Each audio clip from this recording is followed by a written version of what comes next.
Hello, and welcome to the Bamboo Lab podcast with your host, peak performance coach, Brian Bosley. Are you stuck on the hamster wheel of life, spinning and spinning, but not really moving forward? Are you ready to jump off and soar? Are you finally ready to sculpt your life? If so, you've landed in the right place. This podcast is created and broadcast just for you. All of you strivers, thrivers, and survivors out there. If you'd like to learn more about Brian and the Bamboo Lab, feel free to reach out to explore your true peak level at www.bamboolab3.com. Welcome, everyone, to this week's episode of the Bamboo Lab podcast. As always, I'm your host, Brian Bosley, and for the second week in a row, you probably noticed I'm still a little nasally. My annual cold that I get every year, this one lasted a little longer, so bear with me. But I'm going to be carried today by an amazing guest we have on. We have Matt Paradise on today.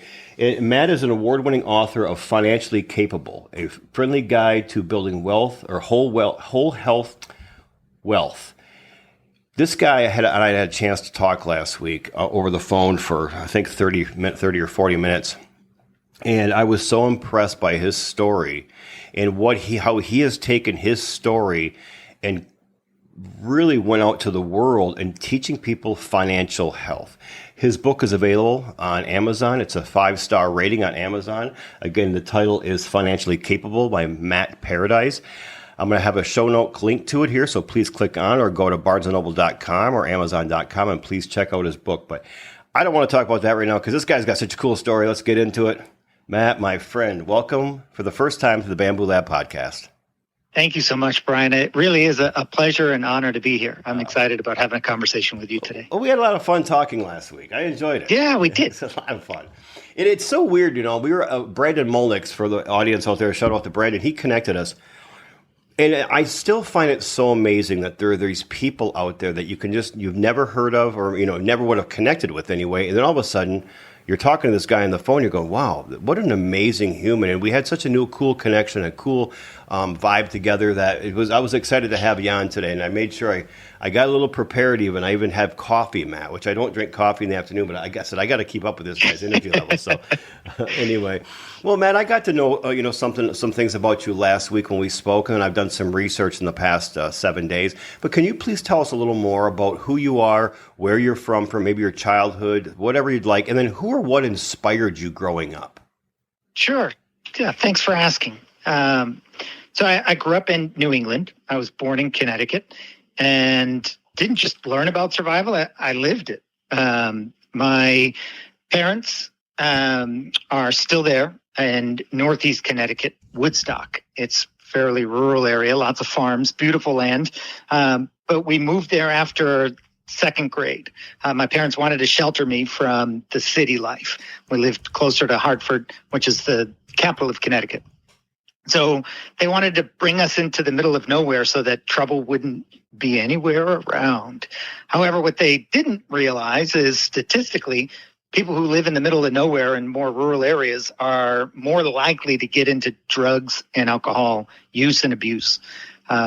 So for me, my early years really were marked by addiction, eventually teen homelessness, and a deep sense of disconnection. So my parents gave me an ultimatum when I was in high school. I was a sophomore in high school. I was about 15 years old, and because I have two younger brothers, they gave me the ultimatum. They said, straighten up, sober up, or move out. And I chose to move out. I overdosed when I was still in high school. The nurse called 911 and got me there. But all throughout my teenage years, I still had a quiet determination. There was just a stubborn hope that ultimately down the road I could rewrite my story. There were times of just deep, dark depression where I didn't picture surviving to live to see 20 years old. When I mentioned being a teen homeless person, was a challenging period of time, challenging several years. Found a floor where I could, a couch at a friend's house, slept on the street at other times, but drugs and alcohol were just part of my daily life, even going to school every day, drinking. So ultimately, today, I'm a father, husband, a caregiver, an award-winning author, a financial educator, and I help others turn financial stress into whole health wealth, as you mentioned during the gracious introduction, Brian. My family is an anchor and a part of what keeps me going to help provide for our son a life that he can grow into the best that he can possibly be. My mother-in-law lives with us. My wife and I, about 20 years, built an addition for my in-laws to move in. And caregiving is part of my life. Ultimately, growing up, I didn't necessarily have one particular role model. There wasn't a single person in that traditional sense, but I was deeply inspired by the idea that there was more to life than just surviving, just getting by, graduating, going maybe to college or getting a job, a career, and one day at a time just surviving. So ultimately, people who showed kindness without needing a reason, different teachers like Mr. Sessler, shout out. High school, even though I dropped out, I was there for 4 years, and there were particular teachers who still just had a kindness, who saw that I needed compassion and empathy and not necessarily a push, as I really was hard enough on myself in my addiction and the challenges that I went through as a teen. But one particular thing this day that Mr. Sessler said, my default as an apathetic kid was, I don't know. Whatever question that he asked, I don't know, was my immediate response. And he just calmly, quietly responded and said, yes, you do. And I said, whoa, he can see inside my head. And then I was able to respond because somebody actually believed in me and saw that I could be more than what I was. Mr. Smith was an incredible coach and just teacher, but also my neighbor. A lot of different trouble and stories that he had firsthand witness of some of my craziness through high school. But someone who just looked me in the eye, sometimes just friends who cared, they left an impression on me. Later on in life, people in recovery. In 1999, I moved from Connecticut to Massachusetts to get away from the life that I was living. Anybody who's ever tried to have some type of radical change in their lives by moving, we realize when we move, we're still there. All of our baggage comes with us, and there's still more emotional internal work that needs to be done. But shout out to Mr. Jones and Mr. Coughlin and Willie Flores, who helped in my recovery. They are still heroes of mine today. They reached out to me when, as I mentioned, I didn't picture living to 20 years old. When I moved to Massachusetts, I was 18, turning 19, and directionless in so many ways. Even though I moved away from the drug dealing, drug using background in Connecticut, when I moved to Massachusetts, again, as I mentioned, I was still me, problematic and all. So the few people that really just had a vision and a brighter hope for a future than I could totally imagine, they inspire me. They sought their own recovery and helped others to find a path. And since 1999 now, I've been sober, and it's made all the difference. And I owe that in many ways to people who cared about me, who saw that a better, brighter future was possible. That's a hell of a story. And I want to go back a little bit because, you know, one of the things that I find interesting, when you were 15 years old, you were going down obviously a very dark path, a very dark rabbit hole. Did you ever think at that age that someday you would be speaking in front of Harvard University or Fidelity Investments, or, you know, your work would be featured on Fox or anything like that? I mean, did that ever dawn on you? Obviously not the path itself, the direct path, but did you ever think at that moment, I'm going to do that someday. I'm going to do something big someday. I'm going to make an impact on the world someday. Did that ever go through that 15-year-old Matt's head? So not in those specific terms or as clear of a vision at the time. I always had within me the desire to have a purpose in life and be able to make a difference, but I had no idea how as a teen. It just didn't make sense. I couldn't I couldn't fathom it at the time. And I didn't have the people in my life that I trusted or listened to really find that specific path. I always enjoyed being an orator. Even in high school, I tried out for student council and as vice president. And I loved getting in front of the whole student class and giving a speech and getting voted onto student council. And I was so selfish. So specifically, I used my position in student council to get a key to a library that was no longer used on our campus in high school, but it had a pool table and couches. And I used to just go in there and take naps and hang out and smoke. And that was my own little private lounge instead of going to classes. So as far as having life with purpose and direction, fully in service to others, that definitely was not on my mind at the time. I was most certainly more focused on me. And I think that was a big part of even just my depression. When we only focus on ourselves and we can't see past our own two front feet, well, life is just a little bit darker, a little bit grayer, a little bit more grim. But when I'm able to focus my energy and provide the best of what I have to give to others, well, then I'm much more fulfilled. Life is much brighter. It's different. Well, I would imagine the seeds of your purpose were planted during those times of that 15-year-old young version of yourself. And I do believe it. This is one of the things that I've done a couple of shows on. I brought some guests on, and some of the training I do in coaching, Matt, is around, I believe that our purpose does call to us. And I think it calls to us quite often, if not almost always, during the darkest moments in our lives. Mm-hmm. And we have to be listening to it. We're going through something deep and dark. Like you said earlier, a lot of it's so much about survival and getting through the next day and the next day or the next minute by minute sometimes. And if we can pull ourselves away from that kind of minutia of concern and worry for a brief moment, there's a muse out there that's trying to give us our purpose. Some people would call it God or the universe or a muse or the angels, whatever your belief is, any individual belief. I happen to believe it's God, but I believe it's there. And sometimes you get that, I always say Rosa Parks got that inspiration when the day she just refused to go to the back of bus. Her purpose came to life in a brief moment and it exploded. But most of the time, our purpose is kind of whispering softly in our ears during those dark moments, when we're feeling most vulnerable, weakened, in that weakened state, that we have to pay attention to it because there's a seed planted there. And I think a lot of people think, well, a purpose in life gets you through the hard times. And that's true later on.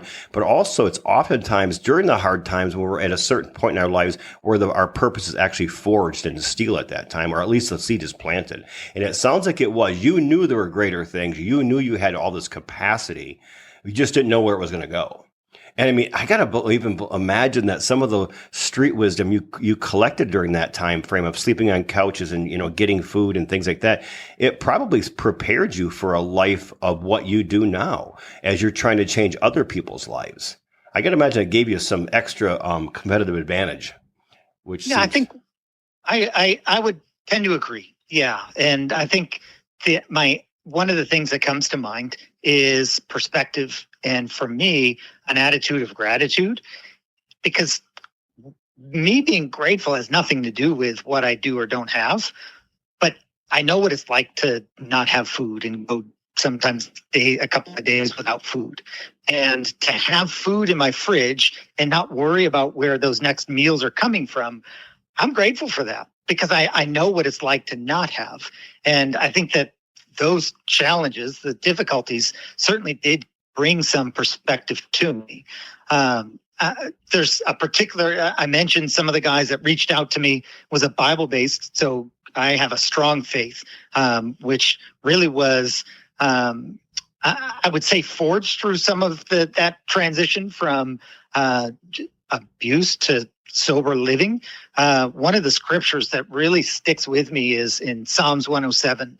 Some sat in darkness, ultimately just prisoners suffering in iron chains because they rebelled against God's commands and despised the plans of the Most High. And for me, I think that was a lot of my teenage years. That really sums it up. I rebelled against, God wants us to love other people. God wants us to have a fulfilled life in so many ways. And he calls and beckons.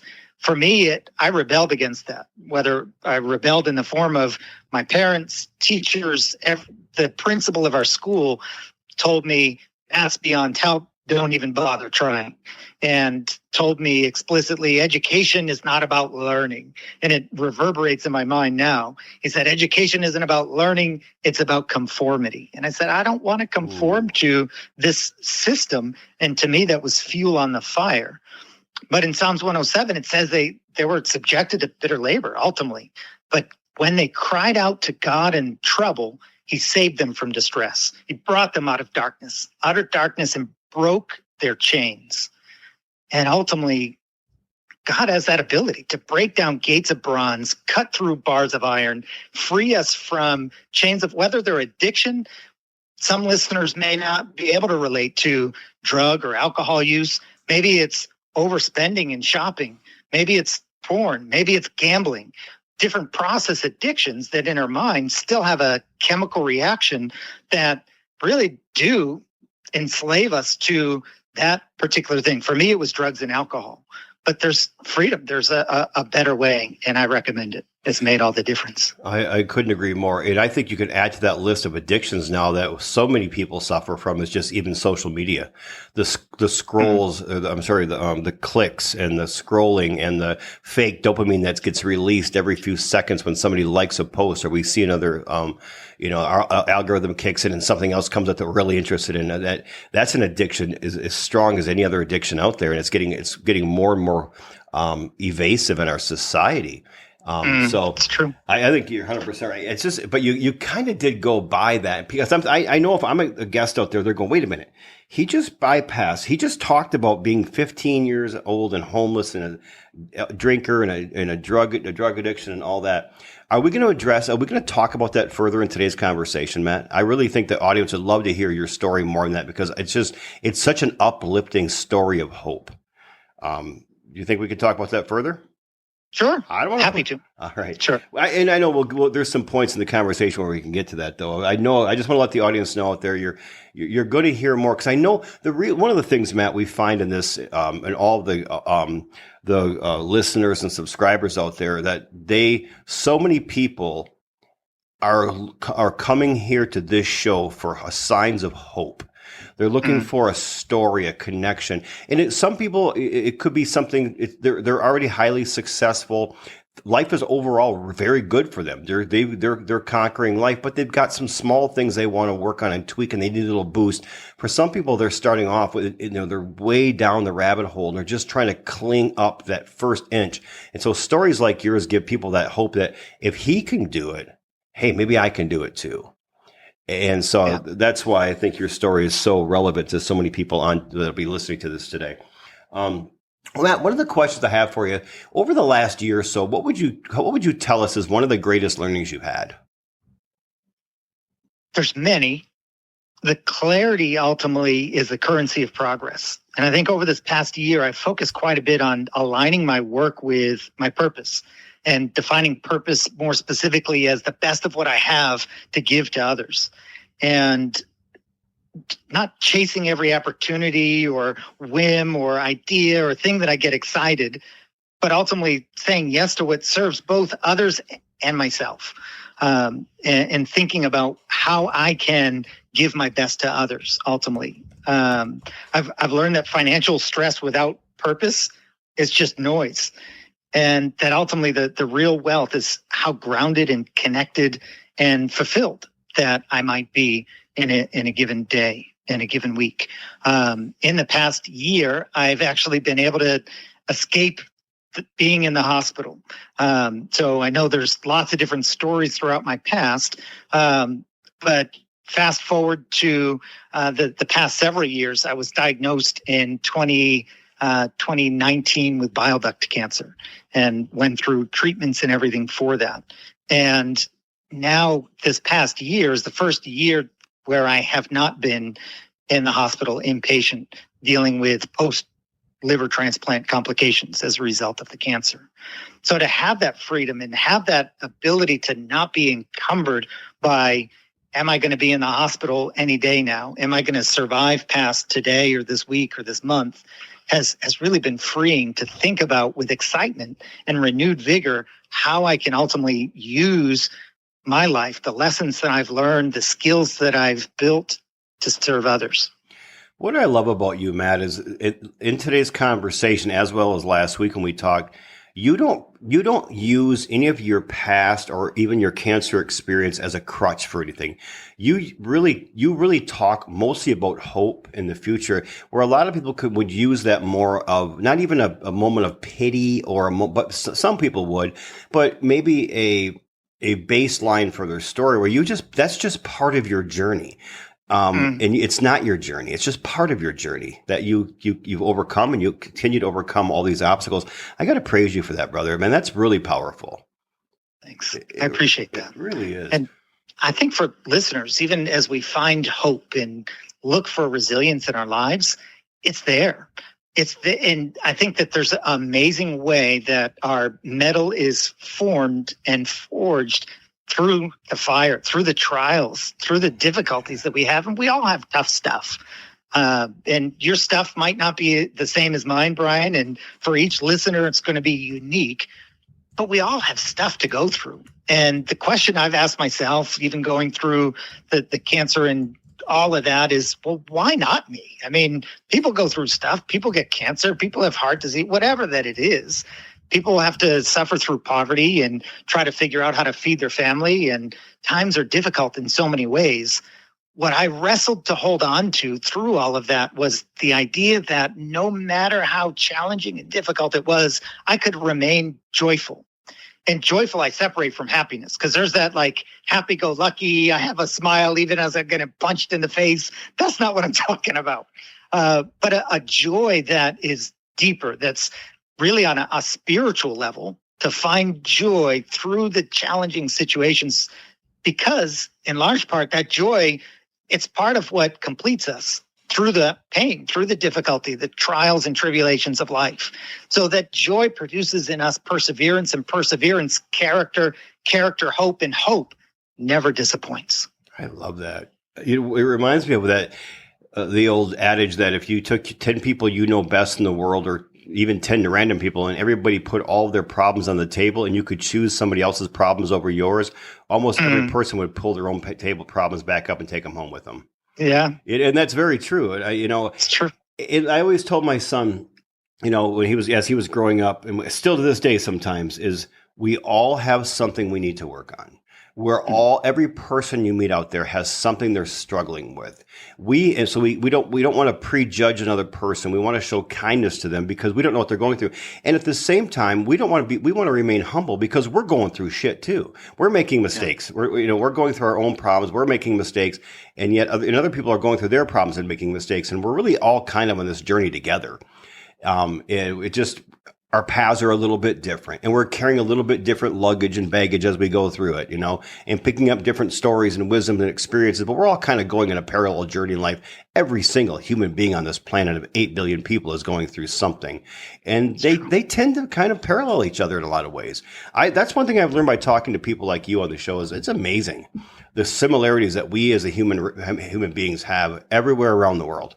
And our own shared experiences, our own quiet, private, individual experiences, and also in our shared experiences. I think that's just beautiful and powerful. Thanks, and I agree. Yeah, and it's interesting. Isn't your son 15 years old right now? He is. Isn't that crazy? Yeah. Do you ever look at him and say, "I was you"? 40 years ago or 30 some years ago. And it's what you've done in taking your life of a 15-year-old man and turning it around and now providing your son with the 15-year-old experience completely different than yours. Now, he's got his own challenges. Of course, we all do, as we said, but it must be interesting to watch him be a 15-year-old boy and not kind of go back and think about yourself as a 15-year-old boy. It's true. It blows my mind. At the same time, it's easy. Well, this is from my wife because she helps me in a lot of different ways. I need a lot of help. Day in, day out on my own, I can make lots of poor decisions, including ones related to parenting a teen. So she reminds me, that, wow, like seems like you totally forgot what it's like to be 15 years old. Because when I approach him my son sometimes, it's as like someone who's learned, quote unquote, all lessons, even though, like you said, we're still all a mess. We're still learning and growing day in, day out. But it's easy for me to forget he's 15. Like, I thought that I knew everything at 15, but in reality, I knew nothing. He's a kid growing, learning, and ultimately what he needs is more compassion, more grace, more forgiveness, and just a safe place. And I think that that's an important thing. You alluded to that, not just with our own kids, right? But I think even just as adults, to just be kind and gracious and forgive each other, because we're all just a mess trying to make our way through and learn our way on this giant rock of earth. And we need each other. We do. And one of the things that I've talked to too, Matt, is a lot of people, and I've noticed this a lot in my coaching practice over the past probably 8 years. We need people to be more vulnerable with each other, to be more authentic with each other, and to share our stories together. Because it's not through the lessons we try to teach necessarily, or the mandates we create and pass down to others, or the training that we do, or coaching or speaking. Those all help. But when you can share your story authentically, thank you, authentically, and show some form of vulnerability and strength, that's what really connects people to others, as the shared stories. And I firmly believe that. It's true. Not everybody listening is going to have been homeless at 15 or had gotten cancer later in life, but they have their own, and they can say, "Oh, wow." And I find that I'm reading Harry Potter, the 5th book right now, Order of the Phoenix, I think it's called. And I'm finding a lot of parallels in there to my life, and what Harry Potter goes through, and I'm like, if I can find that in a Harry Potter book, we can certainly find that connection and those learnings by listening to other people's stories, and at the same time being confident enough and humble enough to share our own together. It's true. And I think that's one of the hallmarks of any great piece of literature, is that we can see ourselves in it. Yeah, I believe, because I've read some books before where I'm like, even some, like I went one summer and I spent the whole summer reading the classics, like 5 months reading the classics. And I had a hard time finding connections in some of those classics, but then I could pick up a book like Harry Potter, instantly find a connection. And sometimes I'll read, there's a book called Boy's Life by Robert McCammon, I think is the author. I've read the book 3 or 4 times, and it's just about this boy in the 60s in the small town and his summer and what he does in the summer, and like a 12-year-old boy. And I find so many parallels in that book every time I read it. And then some business books, I find the same thing. I'm reading a really good book right now that you might be interested in called, I've been reading this for like 5 weeks, but I'm going to be wrapping up, called The Earned Life by Marshall Goldsmith. So I know you like The Purpose Factor by Brian and Gabrielle Boucher. I do. Yep, you like that a lot. This is the Earned Life is by Marshall Goldsmith, who I think is the GOAT in my industry of coaching and speaking and writing. He's written 4 or 5 New York Times bestsellers. This book is fantastic. It's a lot like The Purpose Factor. It's about purpose and earning your life, and how when you get to the end of that life, you want to have earned it. And what do you do to do so? So there's some philosophical 30,000 foot viewpoints, but then he gets right down in the weeds with you too, and some steps you can take that I think are really interesting that I'm going to apply with a group of people that I know around the country, in putting this little team together. But anyway, that sounds great. Yeah, it's good. No, that sounds great. I wrote it down so I can check it out. Yeah, I think you'd like it. He'll be on our show, I think, later this summer too, Mr. Goldsmith will. And I'm really excited to have him on, because I've been reading and following him now for 10, 12, 15 years. All right, Matt, this is one of the questions that it's the hardest question I ask, but it's also it's my favorite, because it really digs down, and you've shared some things already. So, but the next question is, what would you consider to be one of the most difficult times or things you've gone through in your life?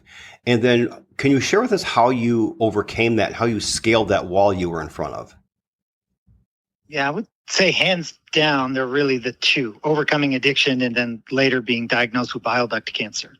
I'll share a little bit more about bile duct cancer. I suppose, one, it's much more recent. And is intense. Bile duct cancer, cancers in general affect so many more people than I ever realized until I myself became a patient. So both moments, for sure, forced me to confront everything that I've been avoiding emotionally, physically, spiritually. But it was more than willpower, really was connection in so many ways, where I needed connection. I needed other people to help me get through it. So bile duct cancer, for those who don't know or never heard of it, I had not before I was diagnosed and a doctor brought it up in his office. It's called cholangiocarcinoma. It's a very rare, very aggressive type of cancer. The 5-year survival rate is less than 5%. So back in 2019, I started to get sick and I ignored it for a while. I don't want to perpetuate that guy stereotype of start to feel sick, ignore it, stick our head in the sand. But that was me. I don't recommend it because it creates so many more problems, whether it's dealing with our finances, dealing with our parenting, our relationships of any type. Sticking our head in the sand does not solve problems. It makes them worse. For me, the problem became extreme to the point where at first, the first thought of extreme is my wife told me that I need to go to the doctor and I need to stop ignoring it. That was one of the first moments. Maybe not a laughable moment, but I survived it and now able to look back at those moments. And I'm laughing more at how ridiculous I was going through it, really just trying to ignore it.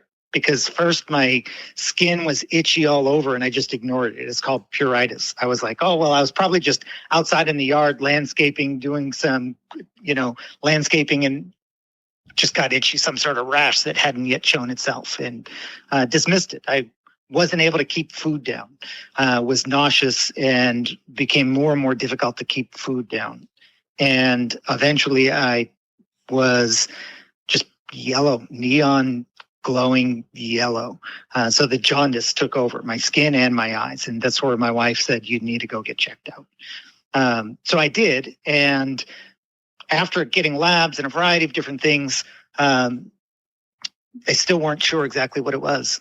And I was teaching a class in downtown Boston. I'm in the Metro West area of Boston now, but teaching downtown Boston and just didn't feel well. Went home, laid down to try to sleep it off, and woke up in just a pool of blood that I had vomited. I crawled to dial 911, and as soon as I was brought to the hospital, I coded on the table. And in the emergency room, they told my wife that it was unlikely I'd survive the night and that she should start making plans accordingly. And it was traumatic for both of us in different ways. For her, she immediately started to picture a life without me. For me, it was just physically traumatic. I was in the ICU and the surgical ICU for days, intubated. I needed 8 bags of blood to be transfused, as it really, I'll save any more of the graphic imagery for listeners. It was intense, to say the least. But it all came together in a way that is nothing short of just complete grace, a way that the doctors and multidisciplinary team came together to diagnose, have a plan, and get me through this extremely rare cancer. And really through that, I needed to make the decision, was I going to entrust my life to this plan, the doctors, surrender for me, my faith is God, and go along with it and realize that I don't have control day in, day out, whether I live or not. And I had to surrender to that. Surrender in my mind was not giving up. It was quite the opposite. It was the idea that I could not, in and of myself, save my life and choose whether I lived, but I could choose how I lived in each moment. And I chose to embrace life in every moment in way that I could. And that included just hugging people a little bit tighter. It was getting up and going for a walk. And I had the strength to get around the neighborhood to be able to do that. I tried yoga for the first time and was in poor physical health. Still, I needed the wall to hold me up. I lost almost 75 pounds of unwanted weight. I was extremely healthy. That was my 40th birthday present. So the idea that cancer took away any semblance of control really woke me up to the reality that day in, day out, I don't have control over every outcome in my life. Now I'm past a lot of that.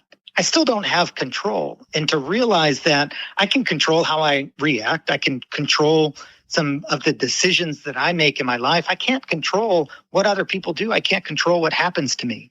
And I think that was really a critical lesson to learn throughout that time, because it is freeing in so many ways. A lot of my life and in my career, I've wanted to control everything, have a specific outcome, do the work, and have something predictable happen in return. And willpower just doesn't always get us through. But connection to people. In this case, and in my book, one of my favorite parts of the book is the acknowledgement section. And I go through a lot of the different people that I am eternally grateful for, because the nurses, the doctors, they held my hand and they literally held my health, which laid in the balance, in their very hands and nursed me back to health so many times. And Dr. Krishnan, as an example, was the person who did the ERCP, went in endoscopically to clear my bile ducts and needed frequent stent exchanges just to survive, to live. I had four stents at one time, and additionally an external bile drain. And he kept me going through a lot, through so much. But I had to humble out and ask for help. It wasn't easy for me to do, and it's still not. I want to do everything myself. I don't want to be a burden on other people. But I've realized that the more that I carry that attitude, the more of a burden I end up creating.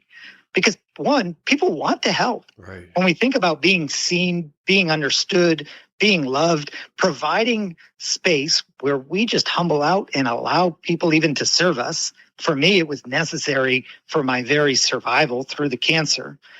Well, then people can live out their purpose, and they can serve and they can give in ways that fulfill them as well. When I think about love and that connection with people, it goes both ways. I love helping people. I love serving people. We also need to allow ourselves to be served. And that was something that really was illuminating through that time. But to have the different systems, routines, and really that purpose, even in my work, I wrote my book and launched it while I was in the hospital. So I was in and out of the hospital quite frequently. And the week that the book was scheduled to launch, I was literally in the hospital. And my initial picture of having a book tour and going around and doing book signings and all of that really was dashed by the physical limitations that I had at the time. There were just so many hospitalizations, both before the transplant and now after the transplant as well. I, by grace now, am what's called NED, no evidence of disease. And the bile duct cancer is gone. And all of that pain, ultimately, I switched it so that that pain became purpose. The climb, the challenges ultimately made me who I am now. And as a result of it, I'm grateful. I'm grateful that because of that bile duct cancer and even earlier on in overcoming the addictions, I've been able to meet some of the most amazing people. I'm able to have this conversation now with you. And Brian, it's amazing. And I think in many ways it's because of that journey, the cancer, that we're able to have this conversation today. And for that, I'm extremely grateful. What an amazing viewpoint on that. And I do see that often with people who are just have this kind of innate inner strength that when they go through something very challenging and trying, like cancer or financial hardship or divorce or, abuse or whatever it might be, is they look back and say, I wouldn't wish that on anyone, but I'm grateful that I had a chance to go through it and become the person I am on the other side. Mm. That's the opposite of self-pity. That's taking it again, Matt. It's finding that purpose. You know, your purpose was forged years ago, probably when you were younger, even maybe than 15. It began to forge. It really forged more. I would venture to guess in your teen years, and then it get growing and growing. I bet it took the next step in 2019. Yeah. I mean, so your book was being published, or your book was being released. Didn't you also start your business in 19? I did. In that time frame? So my wife and I adopted our child, and as his needs grew, we were okay financially, but emotionally, spiritually, we were just burnt out. So we made the decision that I would, quote unquote, retire. I don't like that word, but it's something that people understand. I left my job where I worked for 20 years and loved it. It was a phenomenal job. Time was demanding because I was responsible not only for my own speaking and going out and providing financial education, but I also was responsible for other speakers who traveled and the administration aspects of that as well. So I left and started my own LLC to start consulting and speaking. 6 months after I started that LLC is when I was diagnosed with the cancer, and I had speaking gigs lined up that my wife had to call and literally say, sorry, Matt's intubated. He's in a induced coma and can't come and speak. And people were just extremely gracious. It was actually one of I don't know if it's an irony, I don't know if it's serendipity, but one of my clients while I was sick was Mass General Hospital, and the same place where I received all of my treatment, one of the best hospitals in the world. And was amazing when I would get different phone calls and I'd have to figure out, is this business or is this related to me and my healthcare? But they were just extremely graceful, extremely just empathetic to work with, who understood that I wasn't physically able at different times to get up and fulfill the speaking engagement. And I mean, just amazing, incredible people. Christy Egan, incredible woman who serves people in the public health here in Massachusetts and ripples throughout the country in just amazing ways. Oh, that's incredible. Do you think I know you grew up in a blue collar working class family. You had mentioned that to me on the phone before. Do you think there's an advantage to that for people who go through trying times, and we all go through trying times, but do you think growing up in that kind of working class environment on the East Coast served you as you've gone through different trials and tribulations, as well as serves you now? Yeah, I think that it definitely did. My father's an amazing guy. I didn't appreciate that when I was a teenager because I saw other families with dads in suits and fancy cars. I went to a semi-private school, so there was a huge range. It was our public school for the town, but others paid to send their kids, and now it's an international boarding school. So some families came from a lot of wealth, and at times I was embarrassed as a teen. When my dad came and torn up jeans, he was an iron worker. And his schedule was difficult and demanding, but he was able to put his head on his pillow at night and rest in peace. He overcame tremendous obstacles throughout his life, more so than me. And he worked hard to break a lot of the different cycles of trauma that were passed on from generation to generation. It's amazing, even just the study of epigenetics, the ways that our environment and things that we live through literally rewrite our DNA, and that's passed on to kids. So it's amazing just thinking about all those different ways. I do think that my dad is an incredibly resilient, patient, kind person. And I think that's part of what he passed on as well.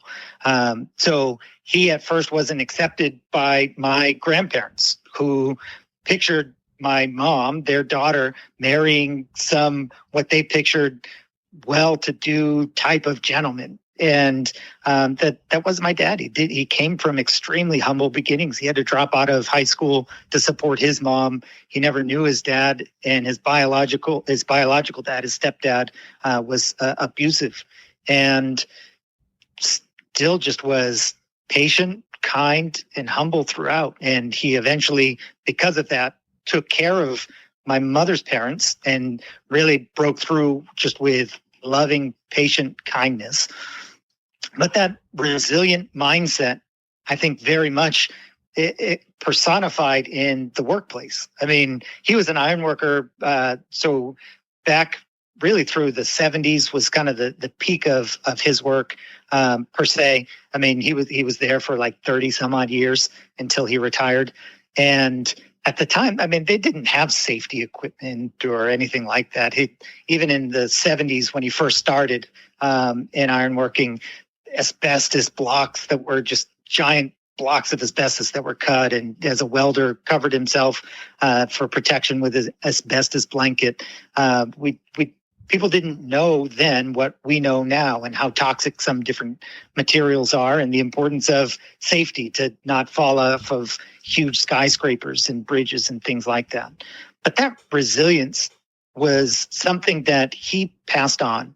It wasn't again, fully appreciated as a teen, and teens have their rebellious nature. And I think that that's an ongoing important reminder for me as a dad that as my son's cerebral cortex is being developed until he's about 24 or so, he's not going to make the best decisions. And that's part of being a teenager for everybody. It might look different, and I hope he doesn't go through all of the same things that I did. But I know that some of that resilience, patient, loving kindness that my dad instilled, and the importance of just having manners, and I think was maybe not exclusive to a blue collar home, but I feel like for him, my mom was a bus driver and she loved it and hated it. She hated the part where there's a whole bunch of screaming kids and lots of headaches, but she loved that she was able to serve and that there was a very direct need and she was able to help fill that.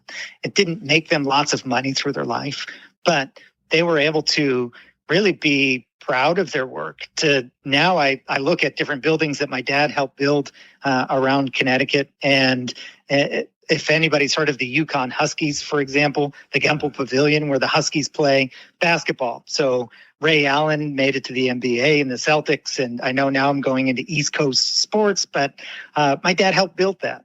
And that I can share, being proud of my dad now after I've learned some of those different lessons and see the incredible life that he helped provide through his life of sacrifice. And your mom and dad, are they both still with us? They are, yeah. I want to give a shout out to both of them. You've raised an amazing son here. So how far are they from you guys in Boston? About depending on traffic, hour and a half. Oh, that's not bad at all. No, it's not. I was in Boston several times for business. Is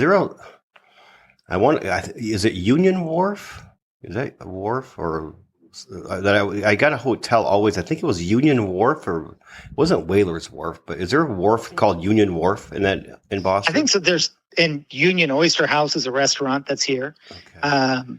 But there's the Seaport District, which is developed and changed quite a bit. But there's several different wharfs that they call them. So there is a Union Wharf, and now there's a lot of condos, and it's around the North End waterfront neighborhood of Boston. I remember I would walk. The first time I was there, I remember leaving. I had to do some training or coaching or speaking, I forget. And then I went to my hotel room and I walked somewhere to get a burger. And I walked into a restaurant, Matt, and people had told me, hey, they're not going to be real friendly to you if they don't know you. And I'm like, what? I'm from the Midwest. Everybody's friendly. And I went into this bar restaurant. It was kind of a smaller tavern. It looked like a lot of, local people were there and after work and having a beer. And I remember I went up to the bar to get a beer and asked for, a menu. And I sat there for like 10 minutes, no acknowledgement. And I'm like, what the hell? Is this really what it's like in Boston? People they don't know you. Mm-hmm. Finally, I said, hey, can I get a menu and order a beer here? And they came down and it was exactly what I was told it would be. But once I started talking to the bartender, it just, all of a sudden, it was like a flywheel. It took a little while to get the conversation going, but when it got going, I didn't want to leave. And we're having this nice, cool conversation about differences between Boston and I think I was living in Grand Rapids, Michigan at the time, or Detroit. I'm probably Grand Rapids, Michigan. And it was a great conversation, but it was like a flywheel. It just takes a little while to get going. And then the next time I was in Boston, I kind of expected that same thing. And so it just was easier every time. But there is a different mindset from Midwesterners to East Coast people. There is. I agree. And I think that you explain it really well, I think, too, where it's typical for New Englanders to, I suppose, come across as maybe what some might consider a little bit gruff or not necessarily warm and friendly. But once you get to know a New Englander, oftentimes they're willing to give the shirt off their back. So I think it's one of those things where it's that first impression that turns people off, which is much different from the Midwest or down south or even the West Coast, significantly different. There is a unique culture throughout New England where we get that rap and have that reputation for being cold. However, I think that it really is that first impression. We're not into fake appearances, and not to say that other regions are, just saying for New Englanders, not into fake appearances or keeping up in some sort of facade to present something that's not true. I think in many ways we're real and authentic, and it takes a moment to build trust and rapport. It's not always automatically just given freely, but again, once it is, and once that per se ice is cracked, then I do think by and large the average New Englander will give you the shirt off their back. Yeah, I think so too. And one of the things I heard before is the East Coast of Boston, New York, those areas are, so many people are direct descendants from people who came over from Europe. And when you are, those people, when the people who left Europe to come over and settle into the New World, those people had a different personality than the people who stayed home and didn't cross that vast ocean on a sailboat. And so you have that kind of that gritty spirit that still generations later still resides in them.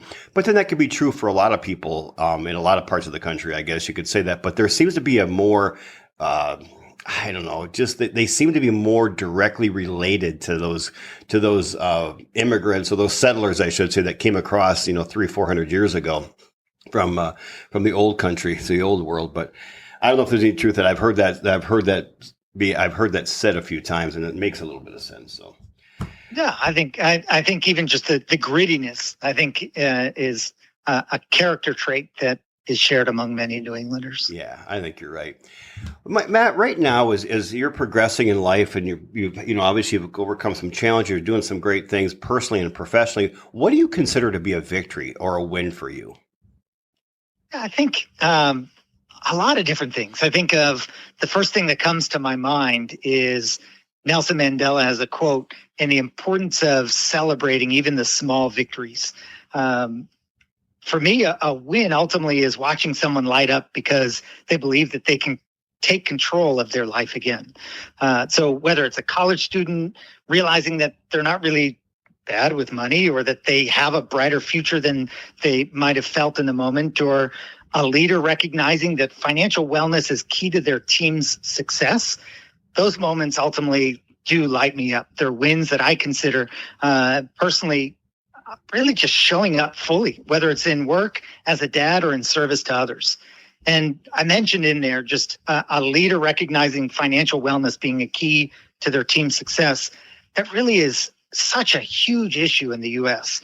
Financial stress in the workforce is, I think it's one of those silent, deadly killers in a lot of ways. We know that it's there, but don't fully know how to acknowledge it as a culture, as a society.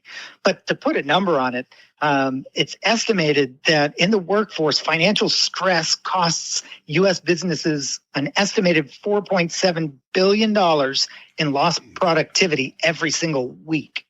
It's huge. And the ways that money's lost ultimately is by employees worrying about their personal finances and taking time at work to figure out how to pay bills, how to respond to a debt collector, thinking about the stress, financial stress specifically, being a top source of stress for the majority of employees.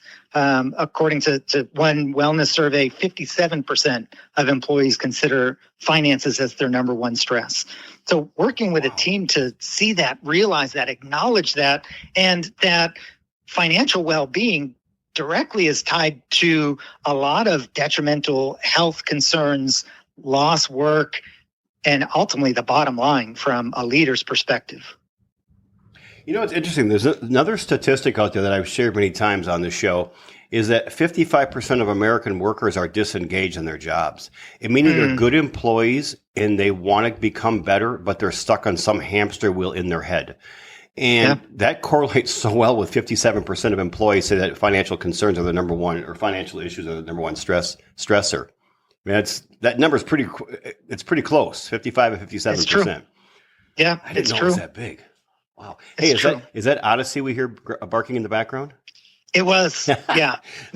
so folks, Matt has a poodle named Odyssey, who is obviously very well taken care of in his life and helps soothe his soul. So, and I love to hear dogs in the background, or sometimes we'll have cats meowing in the microphone because they'll come up, or they'll, not on me because I don't have a cat, but our little dog is sitting here, and I usually, Matt, I shut the windows in my office because if somebody walks by, he'll jump in the back of the chair that's at the window and just start barking. He doesn't bark much, but it's like, whoo. He's like 8 pounds, so he doesn't have much of a bark. Okay. But I today, because it was raining, I thought, I'm going to let him just sit there and let's keep the windows open. So he's been pretty good so far. But I kind of like I haven't heard him. No, he's not saying much. He's been he doesn't like to go out when it's super hot out. So he kind of just mellows when it's real hot and just chills out, I guess. I don't know. He doesn't leave my office, though, during the day, which I love. He just sits right here by the chair the whole day. We had to rearrange some of our furniture because of Odyssey. So we had a couch that was right in front of a picture window that looked outside. And anytime a dog walked by, or a squirrel or rabbit or bird ran or scurried across the lawn, he would start barking. He wanted to run out to either play or catch it. And we called it his doggy TV. He would sit on the couch and look out of that picture window. So we arranged it so that he started to go crazy, and we were concerned that he'd actually jump through the window. He's about 50 pounds. So on mid-sized dog, but big enough to be concerned for the window.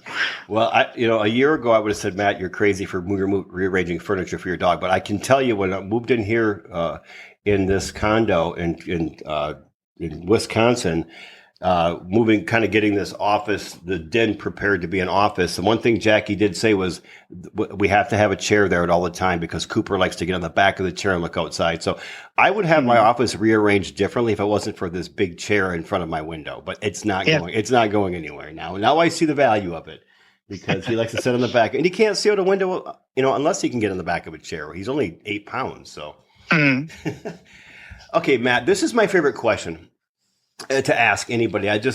So we're going to take my time machine. I'm coming out to the Boston area today. I'm going to fly out with my time machine. We're going to get in it. You and I are. We're going to go back to some time frame in your life. You can pick the age, and you're going to be able to come out of that time machine and sit down on a park bench and sit and talk to your younger self as I just sit and observe. What words of wisdom or advice would you give the younger Matt Paradise? Yeah, I suppose the first time frame that I picture is Matt Paradise as a teen transitioning into young 20s and struggling to overcome the addiction, the challenges, the difficulties. And what I'd want to give as advice would be, Matt, you're not broken, but you're becoming. To tell myself that not to mistake the circumstances for worth, and the pain and difficulty, all the challenges ultimately that you're carrying now will eventually someday become someone else's roadmap. But only if you keep going, and one step at a time. And hey, don't stop writing, and your voice matters. Can you go back? You're not broken, but you're becoming. Can you explain that you're becoming part? Yeah, I think for each of us, life is really about iteration and evolution. Nobody's perfect at any point in life. certainly teens. I mean, I think we can all agree, if anybody's been a parent, teens aren't perfect, though they try. And it's amazing, even in our area, we have in Massachusetts IEPs, individual educational plans, and they are to address some of the neurodiversity in the school population. There's a lot of teenagers who need additional just room to grow as a result of the anxiety and the pressure that they feel. Sometimes it's put on them by themselves. Sometimes it's others and expectations that they're striving to live up to. But ultimately, we are all becoming something. What that is sometimes is unknown, unseen. It's down the road. It's at the top of the staircase. And from the bottom, we can't quite picture or imagine it. For me as a teenager, and you asked me earlier the question, Brian, if I could picture myself as an award-winning author and speaking on stages in front of thousands of people, no, I couldn't at the time. But ultimately, I was becoming, and you even mentioned as well, some of the pain is this part of my story, this part of me becoming Matt Paradise today and who I am. Who I'll be in the future, I don't know. I don't know how long I'll live. Tomorrow's not fully promised. I'm grateful now to not have as evidence of cholangiocarcinoma. So there's certainty that without that cancer, it's far more likely that I'll live for years to come, if not decades to come. But exactly what I continue to grow into remains to be seen. That's part of the journey of life. That's part of the excitement. It's exhilarating to think that we can become something beyond even our imagination, something so different than who we are today, and even maybe beyond who we want to be, because we can't fully imagine it. Others around us can have input. And that phenomenal change comes about from a combination of intrinsic and extrinsic motivations. For me as a teenager, I did not always have intrinsic motivation to change and grow beyond my current situation. And as I shared a little bit earlier, there were deep, dark days of depression because of that. But different people, I mentioned Jeffrey Sussla and some other teachers along the way, some mentors, some coaches, people who cared, had compassion enough to see me for who I was and also for who I could become. They cared enough to help me to continue on one day at a time. Mm-hmm. And similarly, wherever we are, for each listener, it's a different spot. For you and me, Brian, we're in different spots and places in life and different responsibilities and maybe some different goals, dreams, and aspirations. But we're becoming something magnificent, both by grace and also by iteration. And we iteratively improve to become something phenomenal. Oh, that's probably one of the better answers to that question I've ever heard. Thank you for that. Thank you. What's next for you, my friend? So right now, I'm really focused on sharing my keynote talk, Whole Health Wealth, reducing financial stress to unlock focus, resilience, and results. Ultimately, it's designed to help companies and schools, different organizations rethink how financial wellness impacts performance and well-being.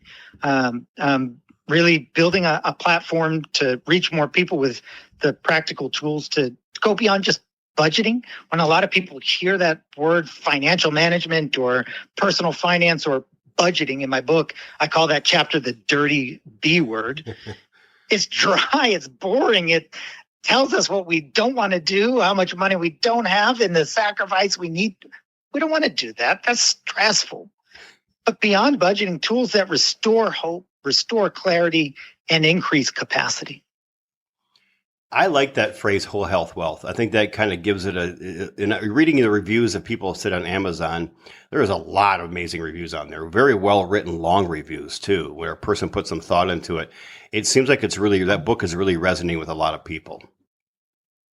So, folks, I'm going to include on here too, just to let you know, I always try to include links to websites if I can. Sometimes I'm not good at it because, as the audience probably knows, I'm not very technologically inclined. But if for some reason you can't click on it, it doesn't go anywhere, it is very simple, mattparadise.com. Just click on that and you'll go right to Matt's website. His book is there, his speaking. You can book time there. Shows the reviews. You can read Matt's more extended bio. I would recommend getting on this for anybody who's looking for some financial guidance. This is a great place to start that journey. Or if you're looking for a credit, it's not really credit counseling anymore though, is it, Matt? That's but I'm sure you have that expertise is in there. It is. Yeah. So a large part of the book was working with over 100,000 people, coaching, counseling, educating. So it's not just me and my story. And I think that's what makes the book even more powerful, because it's just not my knowledge. And I've learned a lot through it, but I've learned because it's the collective knowledge and wisdom from many. I love it. So last question, Matt, and then if you could hang on for a few minutes after we sign off, I'd love to talk to you if you have the time, but I'm going to ask one more question. This is it's a net. It kind of captures anything I might have missed. So is there any question, Matt, that I did not ask that you wish I had, or is there any final message you'd like to leave with that Bamboo Pack audience out there? There's so much. Yeah. There's a lot. One thing that I wish more people asked was, how does money feel in your life right now? Because ultimately behind every number is a story, and the good news, we can change that story. So many people that I've worked with and helped were overwhelmed with their finances. We're living in just this overwhelming fear, frustration, anxiety, and had a difficult time envisioning a life that was financially free. And too often, money is just very much an emotional thing. We can all agree that if you spend more than you make, you kind of end up in trouble. And everybody's heard that advice, don't spend more than you make. But that advice alone sometimes just does damage, because, we know that. And anybody can budget in a bubble. But we don't live in a bubble. We have demands at work, family demands, health demands. And there's a lot of emotion and feeling when it comes to trying to create a budget. But ultimately, again, we can change our story. And a mantra that I live by is that hope is a financial strategy. There is always hope. There's hope for a better day. When we fail to have hope, we tend not to make the best decisions today for our future because we don't picture it. We can't imagine it. But taking one step at a time, one foot in front of the next with hope is powerful. And I think hope can be thrown out in sort of a woo-woo, fluffy kind of sense, but really this is a practical, everyday sense. The idea that belief precedes behavior. And we have to believe it before it actually happens in our lives. When we believe that we are worth more and we're acting like it, we can really build whole health wealth. You said belief. Say that. Can you say that again? Belief precedes behavior? Or... Yes. Yeah. Belief precedes behavior. If we don't believe that something is possible, we've already defeated ourselves before we even try. And I know that's been the case too often for me. Fear of failure, fear of how someone else might perceive my success, or falling on my face, or whatever that it might be. We need to believe that it's even possible and put that belief into action. And that action, repeated over time, starts to build habits and discipline. And that discipline then becomes a lifestyle. Yeah. What you're talking to me about is that when people talk about belief, from my perspective, 10 years ago, 15 years ago, you would have never convinced me that belief had as much to do with our future success of our landing spot than did goal setting and that tactical, pragmatic steps that we take. Probably 15 years. It's only been since then that I've realized the power of manifesting, the power of affirmations, the power of prayer, the power of believing, thinking of the person you want to become and telling yourself that's who you are and letting that subconscious mind take over. Because I do believe we wake up every morning, Matt, with a belief of who we are and subconscious. And whatever that belief is, we act that out every day in the way everything we say, everything we think, and how we feel and everything we do. And a lot of times what we believe who we are is wrong. We're a lot better than that. And so I love that statement, belief precedes behavior, because it's so true. And I believe our belief determines our behavior. And there's so many simple ways it's not easy, but simple things we can do to change that belief over time. So thank you for saying that. My pleasure. It's good for me to be reminded of it too, because it applies to me just as much as it is to every listener. Me too, man. Me too. Every time I talk to somebody on this show or talk to a client of mine, I'm like, man, I learn so much from other people on a consistent basis. I was thinking as you were talking about 10 minutes ago, when we started this podcast 3.5 years ago, it was not the podcast that it has become. That was not the intent of this podcast. So it turned into about a year after I realized what the audience members are looking for. And as I mentioned earlier in this show, they're looking for hope. They're looking for hope through others' experiences, wisdom, and story. I don't know, honestly, and this is the 148th episode, I believe we've recorded.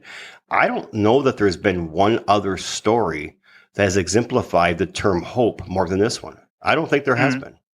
There might be some contention for the top 5, but I can't think of one that's really exemplified more of the honor or the message of hope. So thank you for that, my friend. My pleasure. You are a national treasure, man, and I'm so glad you're with us on this earth. And I'm glad I'm getting to know you, and I look forward to future conversations with you. I do as well, Brian. Thank you. Thank you for being such an honored guest on the Bamboo Lab podcast, Matt. Appreciate you. Everyone, thank you so much for tuning in. Please smash that like button and rate and review us. Most importantly, I'm going to ask you if you can please share this with 3 to 5 people you care about. It could be someone who is going through a financial concern. And we can direct them toward Matt's platform, his books, his website, mattparadise.com. It could be someone who just needs a little hope, who wants to hear the story of someone who's gone through some really difficult times, some challenging times.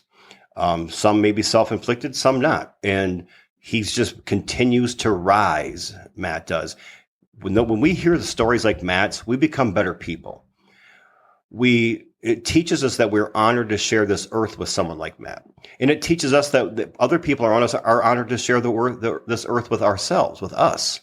So listen to his story, listen to it again, share it with other people, because his story is one, if nothing else, it's one of immense hope. So thank you all for tuning in. I will see all of you or talk to you all 1 week from today, same time, same place. In the meantime, please get out there and strive to give and be your best. Please show love and respect to others as well as back to yourself. And by all means, live with intention and purpose. I appreciate each and every single one of you. Until next time.